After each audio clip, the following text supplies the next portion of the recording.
It all started with a very simple idea.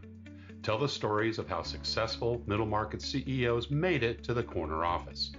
I'm Brant Handley, founder and managing director of Resource Options International, or ROI.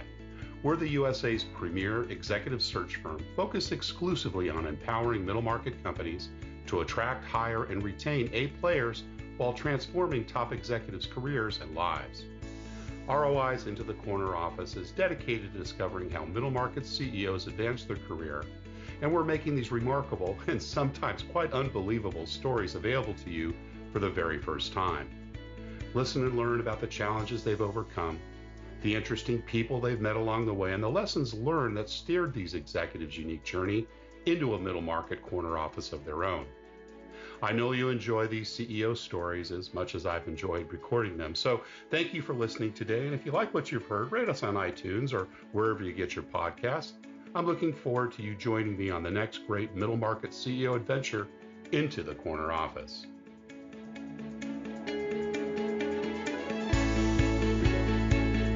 My very special guest today is Bruce Scheer, CEO of InspireYourBuyers.com. I've known Bruce for the better part of 3 decades as he embarked on his international career the same way that I did, via an ISEC internship. We first met in Singapore in the early 1990s and were introduced by the beloved Dean of Oregon's Business School, Dr. James Reinman. Recently, a colleague asked Bruce, "What's your why?" And after some deep soul searching coupled with constructive outside perspective, Bruce was able to land on his why: to inspire others to inspire others. Just wow. Bruce has worked with thousands of B2B leaders, sellers, and marketers, helping them inspire their buyers. It's been a source of immense personal joy for Bruce, as the role he's played can be characterized as sales and marketing enablement. Bruce has achieved this for business, product, sales, and marketing leaders and the organizations they serve for many of the world's largest global businesses, including Microsoft, Oracle, HP, Citibank, and McKesson. Bruce just recently released his newest book, Inspire Your Buyers, Go to Market with a Story That Sizzles, which has truly had a major inspiration for me. Bruce achieved both an undergraduate business degree and an MBA from the University of Oregon, and currently lives on an island somewhere in Puget Sound in Washington State. Bruce Scheer, welcome into the corner office. Excellent. Thanks, Brant. Glad to be here. Great to have you. And we got a chance to connect about a month or so ago where I got a chance to read your book. It was a wonderful birthday present. We're going to talk about that in a few minutes. Just incredibly inspirational. And I can't wait to ask you a few more questions so that we can get some dialogue going on that. But I want to start, a little bit with our background together. Gosh, we met, I hate to say it, almost 30 years ago in the market of Singapore. Tell me a little bit about how you found me, because I think that's how things transpired.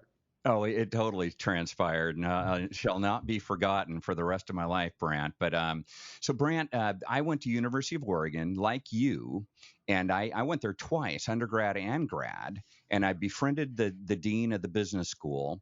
And when he knew that I was moving out to Singapore, he said, "Hey, you've got to talk to Brant Handley." And at the time, I had co-founded a chapter of ISEC.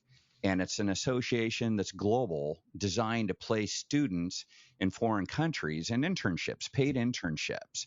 And interestingly enough, I designed a paid internship for myself in Singapore and went out there. And the dean said, "Yeah, make sure to talk to Brant."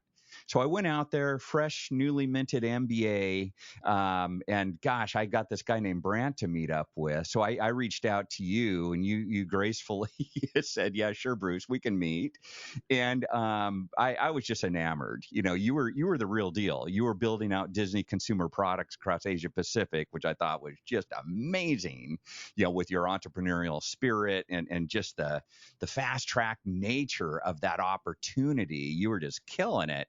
And for me, just as a newly minted student here, or grad, I was just amazed. And so just gratefully, you took me under your wing, invited me to parties, just showed me the way things worked. And I really appreciate it, Brant. We hung out there in Singapore for several years. We did. We did indeed. Well, thank you, Bruce. I really appreciate those kind words. And you know, I have to tell you, someone that looks you up after having come around halfway around the world and finds you, you take that very seriously. And I was so impressed with your background and the fact that we had Dean Reinmuth in common from Oregon just made things all the more sweet. And had a wonderful time tracking your career up into the most recent conversations we've had about your wonderful book. And as I said, we're going to get to that in a minute, but we really like to kind of start this podcast and understand a little bit about some of the foundational things that, you know, influenced you and inspired you as you continue to grow, you know, as a young kid into a wonderful, successful older adult. So tell us a little bit about those early years. What your early family life was like, parents, siblings. Where did you grow up? Oh gosh, where did I grow up? I grew up in the world, but starting off in the United States. Funny enough, born in Vale, Oregon, town of 1,000. Literally, you know, smaller population than most cruise ships. But spent you know, kind of grade school years there. Moved over to Eugene. I was a product of a divorced you know, husband and wife, and boy, did that shake everything up. So my mom took three of the kids, 3 out of 5, and we moved over to Eugene, Oregon, where she rebooted her whole career. And man, oh man, do I have respect for that woman. But so she brought us along, entered University of Oregon in the master's program, wrote a book, taught, just did everything she could to advance herself, as well as, you know, paying acute attention to 3 kids, 3 needy kids, products of a divorce, I might remind everybody. And she just did a powerful job.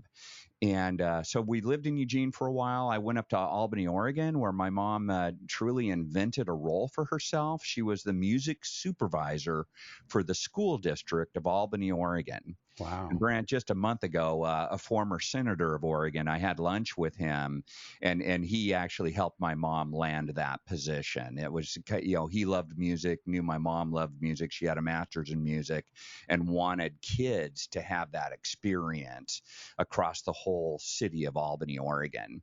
And then after that, boy, budgetary concerns, et cetera. She became a principal, went back to school, got a degree in administration, a doctorate, became a principal, and then lo and behold, awarded, you know, one of the best principals in the nation by President Reagan at the time. So boy, what a role model. And then my dad was a doctor, and all my brothers and sisters, you know, all 5 of us have been entrepreneurial one way or another. So there's been a bit of a theme of bootstrapping and figuring it out, and, you know, taking advantage of setbacks. And, you know, it's just been a total life story for all of us. Well, it sounds like your mother and your father, but I'm sure living with your mom in Eugene and then Albany had a super influence, you know, in those early days. What were some of the things that inspired you most about her and her path at that time? No, just her dedication.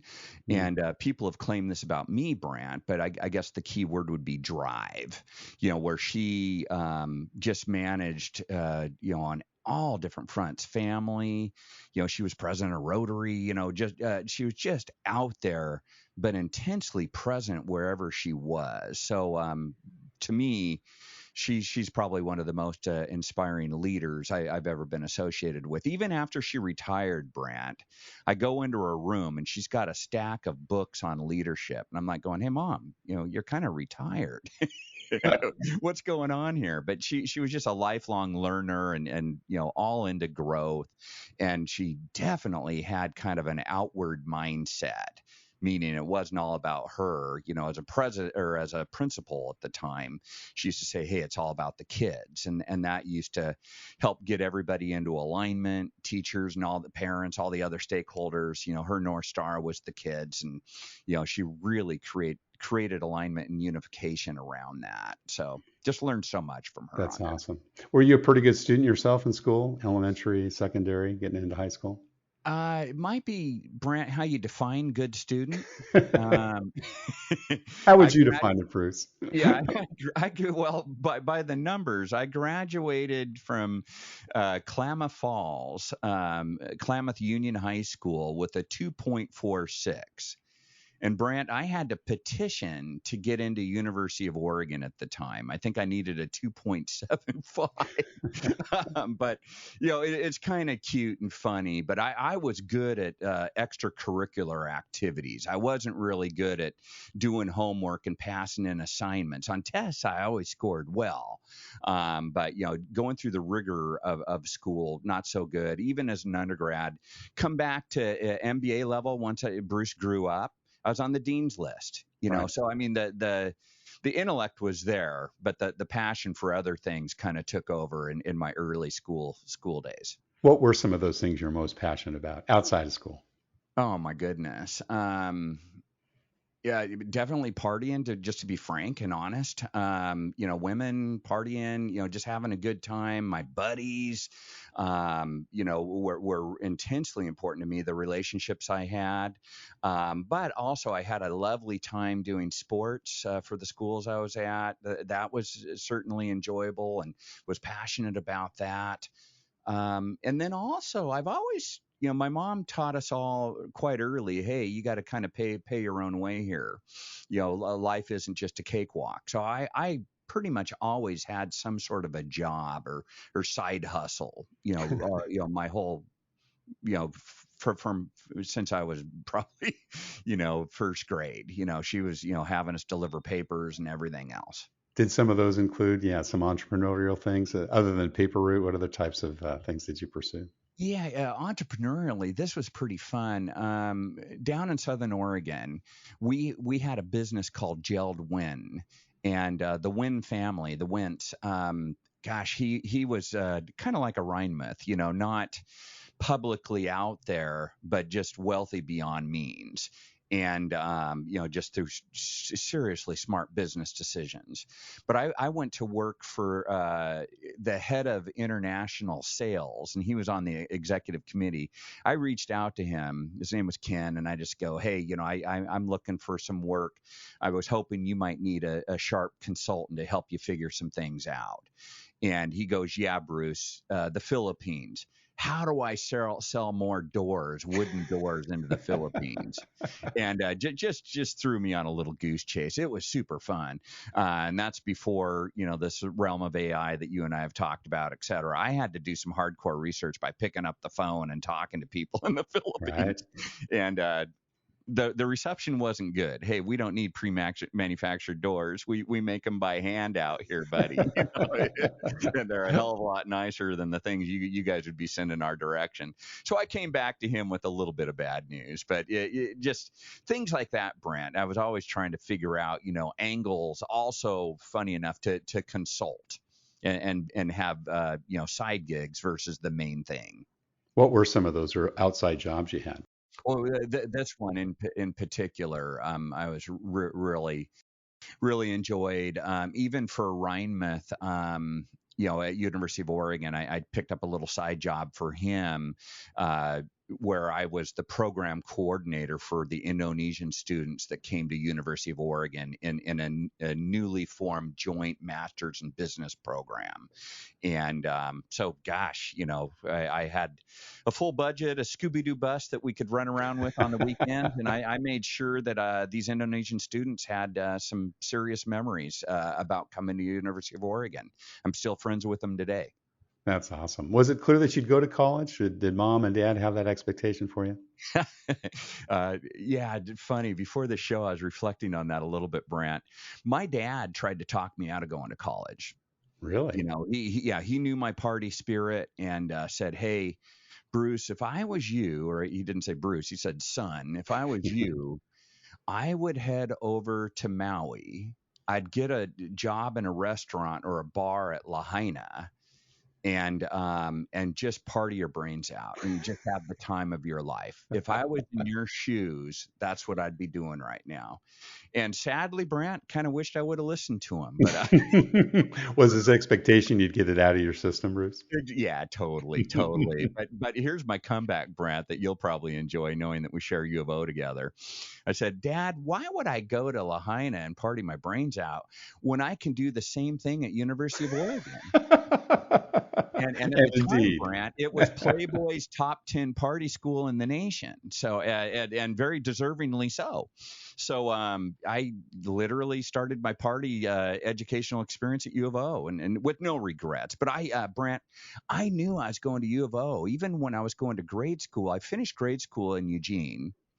And I literally played football on Autzen Stadium on the turf out there. I was a center, believe it or not, at the time. This is way back when, sixth grade. I grew Right. up faster than others, but literally, I felt that, and my mom supported the U of O Ducks. I always paid for me and my brother and sister to go to games, and I kind of grew up with that. U of O was a non-negotiable for me. I Right. was going to Right. U of O there. I was going to college there. What do you think it took away from your time at Oregon? Not just undergrad, but also master's. If you had to kind of look back and say, beyond the partying and the great time you've had, which was wonderful, Yeah. what were some of the silver linings? Yeah, truly the relationships. Absolutely. My 1982 dorm buddies, we still get together Hmm. every summer. We have a reunion. I host, um, a Zoom session every Sunday and whoever can make it shows up. And dude, that just stems all the way back from 1982 when we were all in the dorms together. That proximity, that experience, it's almost like probably like boot camp, which I've never experienced, but I would imagine it's similar. We're all in the same situation, learning and growing from each other.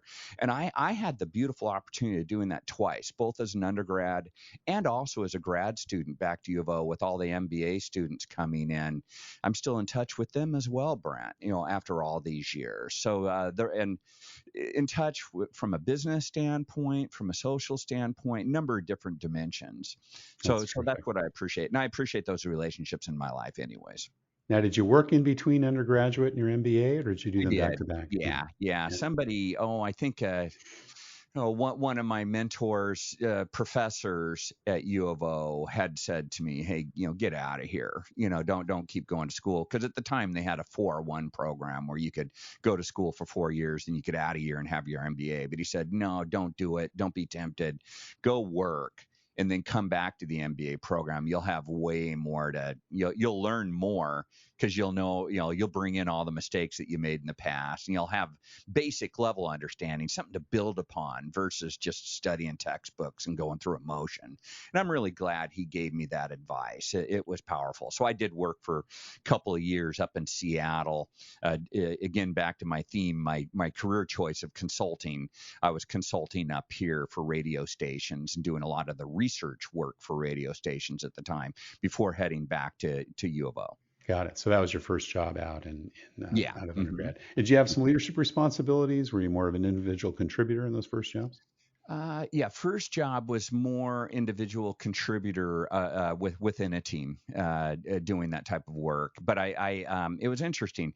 I had to lead contractors, and these were research agencies designed to do field research collection and compile results and analysis and give us the inputs that we needed to build upon to bring that back into recommendations for our clients. So I managed a lot of subcontractors, these agencies, which was a bit of a chore. I had to learn about leadership and influence and Mm, motivation early on in that capacity through the partners that I was working with as opposed to direct reports. yeah, got it. Terrific. And then went back to get your grad degree. And what was that first job coming out of with your MBA? Yeah, actually out to Singapore, and Oh, man, did I get lucky. I worked for a Singaporean multinational company called Times Publishing. now was They that with the had ISEC internship then? that was, Yeah, yeah. And fabulous. they had but then I just rolled that into a full-time position, Brant, Yeah. quickly and just made more money, et cetera. But the fun part of it all is my boss's boss. I started running with him and his boss, the CEO of this multinational corporation. Wow. And I just started, just having fun, networking with the right people. Brant, I'm sure you probably had the same experience at that time, but an Indonesian person had mentioned to me he's now one of the leaders of one of Indonesia's banks. But he said at the time I had the right kulitification. I had the right I had the right skin color when I was out there. And so I got welcomed into this one running group, and just one thing led to another, and they gave me part of their business to run, and it was the seminars part of their business. So I represented University of California, Berkeley, a guy named Al Nirenberg. He had the art of negotiation programs, and then another organization called Time Manager International, or they became TMI, where I started doing a lot of the organizational development consulting at that point in time through this division of Times Publishing. So that was awesome. At an early stage, I had general manager and sales responsibility for this unit. It's terrific. Loved it. And how many years did you spend in Singapore? Oh man, I lost a decade out there. I went Wow. out there for 2 years and stayed for 10. The only thing that shook me free was the Asian crisis, and it shouldn't have. And then my dad got colon cancer, and I started thinking about, man, he might not be around very much longer. And so I wanted to repatriate and be closer to home at that point in time. Yeah. Yeah. Terrific. And met your bride out there, or did you meet in Oregon beforehand? No, we're both ducks, and we've Yeah. got three little ducklings. Actually, they're big little ducklings now. But no, I met her at U of O, and Brant, I tell people she's the reason I'm not. I left the dean's list, and I had a concurrent master's going with Asian studies, and then I dropped that and decided to study her because she was Asian, and I think That's a good substitute. I love that. oh, it was, yeah, and I learned a lot about her, and yeah, we've been together ever since, yeah, years and years and years. You came back to the States then and continued your consulting career. When did you go out on your own? Oh, back in 2000, and Brant, it's kind of funny. My brother, his law firm was changing, and they wanted to do higher, more billable work at a higher billable rate. So they really wanted to get into more business consulting as a law firm from a legal angle. And that's what their consultants told them to do. You'll get higher rates and make more money, be more profitable if you do this type of legal work versus that. And my brother, sadly, was in that category. Mm, mm. And so they were saying, hey, dude, you got to kind of change your ways.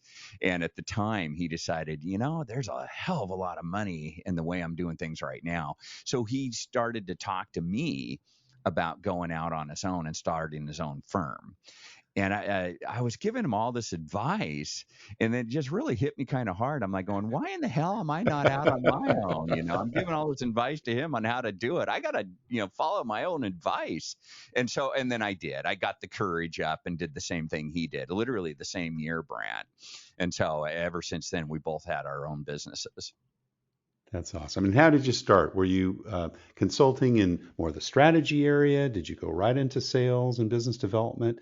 What kind of was your expertise in those early days? Yeah, well, I started as a kind of a consultant employee doing go-to-market consulting, and then when I wanted to repatriate, I looked at the firms that were doing it the best in the United States. And funny enough, one of them was doing based in Seattle, where I'd already lived and already had friends and network family, and so I talked to them, and I'm still in touch with those guys today too. But just came in and joined them as part of my employeeship, and that's during the .com boom. And we were losing our staff left and right. And I became a senior consultant to running the whole West Coast practice, just Wow. literally overnight, probably within a year of starting. And that's when it kind of hit me. Man, I can do this and start my own firm. And so I went out on my own. And when I went out on my own, the stuff I was most passionate about doing was kind of go-to-market strategy from a sales and marketing perspective. And that was, just helping people go to market with the right story, the right strategy, and helping sellers get out and drive business around this new market opportunity. And then also working with their partners to do so. So that was my focus. And then we went into the .com crash, Brant, and that's where I took a bunch of my skill around pricing, Mm. setting utility-based pricing. At one point in time, I did that for a bunch of HP software solutions that were coming to market. And I I really saw an opportunity, a seam in the world around creating ROI calculators for sellers so that, because during the dot-com crash, you weren't selling anything unless you had a business value proposition that Right. was substantial and quantifiable. Otherwise, people just weren't making budget for stuff like that. And all my clients, these leaders of marketing, going, Bruce, I'd love to hire you if I still have a job. It was just a rough world. So I started this ROI selling practice, which has done really well all these years later. It's still going quite well. And have you Uh, focused mostly on tech companies, Bruce, or have you yeah, gone across yeah. the gamut? Yeah. Well, no, I do mostly tech companies just because I'm a kind of a tech geek and Right. understand tech and love it. However, I do go off tech. I built a story for Korn Ferry, probably in your world a little bit, Brant, working with their CEO and exec co on, their go-to-market story. And he was making tons of acquisitions, needed some help there.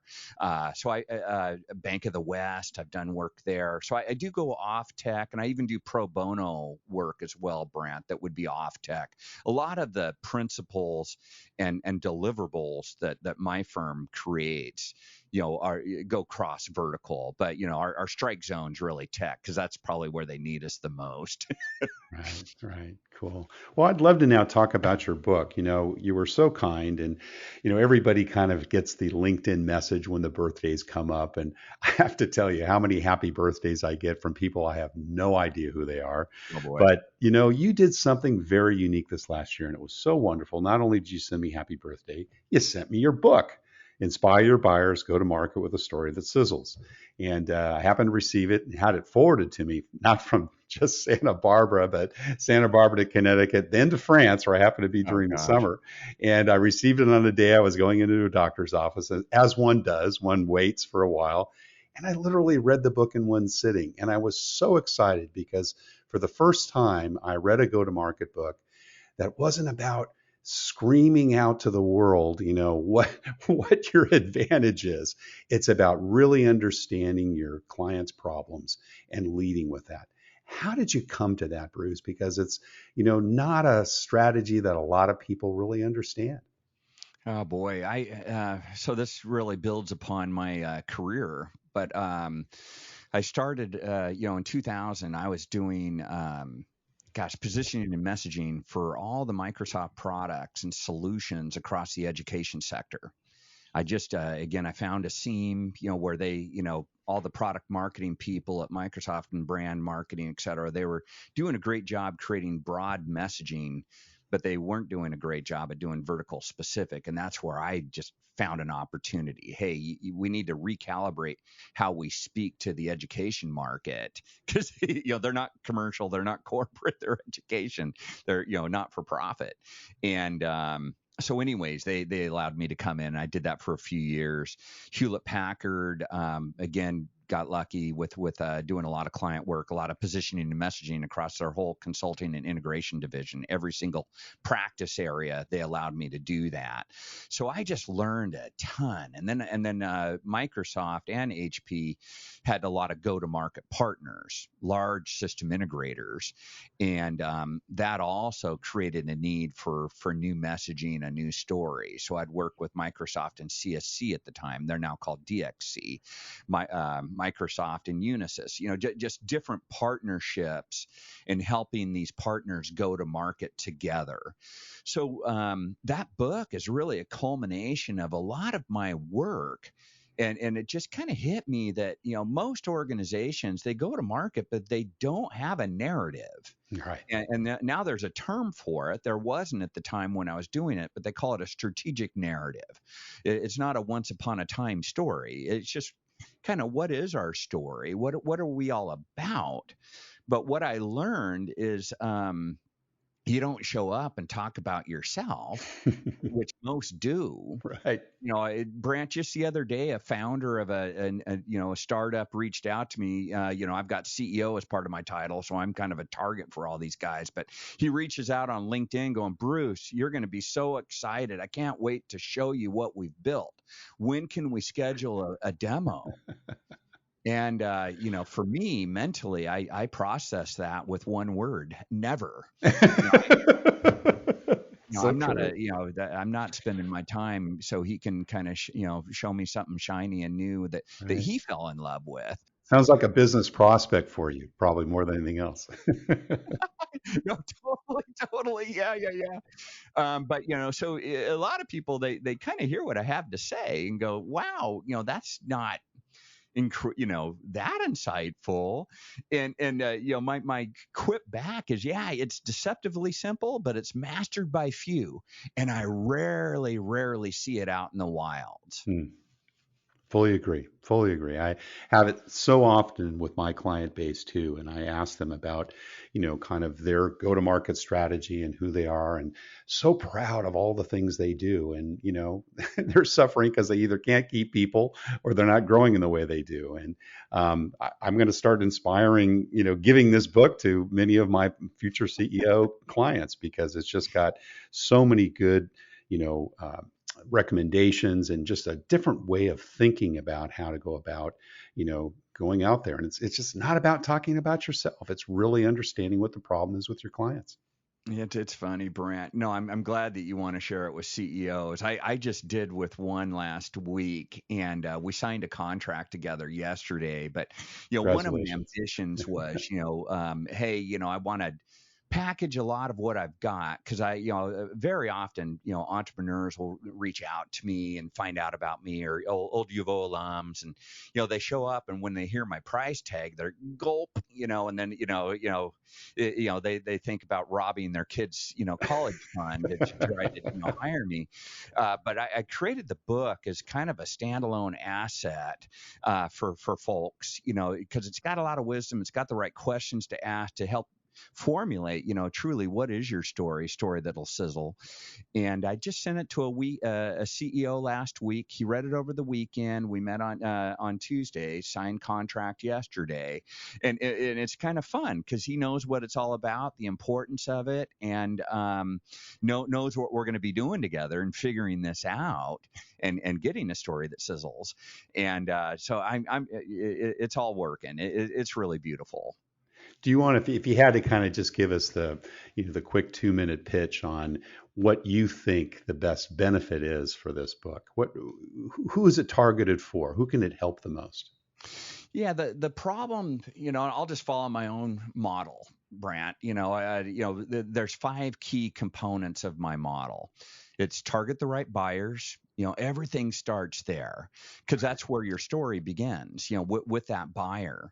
So you got to figure out, what's my target organization? What are their characteristics, business characteristics, operational characteristics? What other signals would they be sending that they are a suitable prospect for the value you can bring them? So it starts there. The second component of the model is, help, spotlight the problem. So I talk about shining a spotlight. And when you have a spotlight that's shining on something, everything else is dark, and what that spotlight is on really amplifies it and makes it Right. so darn clear. So that's what I call spotlighting the problem. That's the second component of this narrative structure. The third component of it is really helping to envision the desired outcome. And that's a little counterintuitive because most people go, hey, don't you follow the problem with the solution you can bring them to solve the problem? I go, no, not yet. Not yet. Yeah, Right. hold on there, Trigger. We'll get there. But no, help that buyer envision, hey, what's life like when that problem goes away, and then you start getting the benefits that are possible. What's that look like? What's it feel like? What's that going to do for you in your career? So really coming to terms with that with your buyer. What's that envisioned outcome? And then from there, and only if you got the problem anchored and you've anchored on that desired outcome, then and only then, now it's time to talk about the solution. And then I call that showcasing the solution. So how do you show off your solution in a way that doesn't overwhelm, where you don't, bore someone with the features, functions, and little mini benefits? How can you talk about and visualize the solution in their mind so it's easy to grasp and understand, and they've got confidence, yeah, I think that's going to work for us. And then here's the one that's really the kicker. This is the fifth element in the model, and that's prescribe next steps. Probably just like a good doctor, when you meet with them, if they're good, they're going to prescribe things for you to do so you can get better. And that's what I do at scale. One story, Brant, I had probably my most stressful project in my career was working on an initiative for Mark Hurd when he was CEO of HP and Steve Ballmer when he was CEO of Microsoft. They wanted to go to market together, and they each decided to throw in together $375 million to make that happen and come up with some joint go-to-market programs. And my firm was engaged to help them shape those solution domains and those programs. So we identified 8, and for each one of those solution domains, I made all the product leaders create next steps as part of their narrative. What would these were at the time multi-million-dollar decisions and big bets for their buyers. So before they just go, yeah, sure, you send me a contract, I'll sign it. It was way more than that. Hey, we need to do an assessment. We need to, talk to, references and have some proof of the value. We need to have a business case. We need to have internal alignment before we buy. So we created a lot of different next steps that we could share in that narrative so that buyer knew how they were going to buy. We left nothing to chance. And as a result of that, we won HP's Marketing Circle Award for that year. We had over a 50% connect rate of buyers signing deals after they heard that narrative and went through that process. Incredible. Great stuff. It was absolutely incredible. When this stuff is applied, it totally works. It's good stuff. Bruce, where can our listeners find your book? Amazon, the typical places? Oh, absolutely. Yeah. They can go to Amazon, Inspire Your Buyers, go to market with a story that sizzles. I've got some other best-selling books as well that I've had the honor to be associated with. That's all on my website, our website, I should say, inspireyourbuyers.com/books, or reach out to me directly. And I'd love to get you a copy. Awesome. Another book coming soon? Yeah, in 2024. Yeah.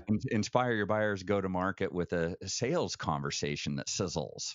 Fantastic. So the story's awesome, but also there's art to the conversation. I know you as a professional podcast host know that. It takes two to tangle. Having engaging dialogues is incredibly powerful. Got a lot of experience in helping sellers have selling conversations that sizzle. That's what the next book will be about, Brant. Can't wait to read that book. Perhaps it'll be my 2024 birthday present. Yeah. Actually, that's about the right timing. Yeah, you got it, buddy. Thanks. Bruce, we're just about out of time, but we always ask our guests one last question, and that's, lastly, what career and life advice would you give to someone who maybe has their eyes on their own corner office someday, or like yourself, wants to be an entrepreneur setting up their own business? What would you tell them? Boy, take advantage of what life throws at you. One of my biggest principles, Brant, is just thinking about, hey, there's no bad change. And I think I formulated this even back in our Singapore days, because, I've always been associated with change. I've either created it or quote unquote, been a victim of it, but not for long, because, whatever life throws at you, take advantage of it, reflect on it and just look for the opportunity and what you have and what's going on. And that's what's happened to me and helped me create this very unique career. I don't know very many other people out there in the world that do what I do, but I've taken advantage of the transitions in my life to kind of find my lane and zone and be good at it. So I that's what I would advise. Just take advantage of the changes that come your way. Bruce Scheer, CEO of InspireYourBuyers.com, and most recently book release, Inspire Your Buyers, Go to a Market with a Story That Sizzles. Thank you so much for sharing your journey into the corner office. Thank you, Brant. Pleasure to be here. Thank you for listening to Into the Corner Office with Brant Hanley. We hope you enjoyed hearing our guest CEO story as much as we did. If you want to hear more CEOs reveal their journey into the corner office, please subscribe via iTunes and tell your friends and colleagues. For more information about Brant, Resource Options International, and the mighty middle market, visit www.goforroi.com. We look forward to having you join us for our next episode.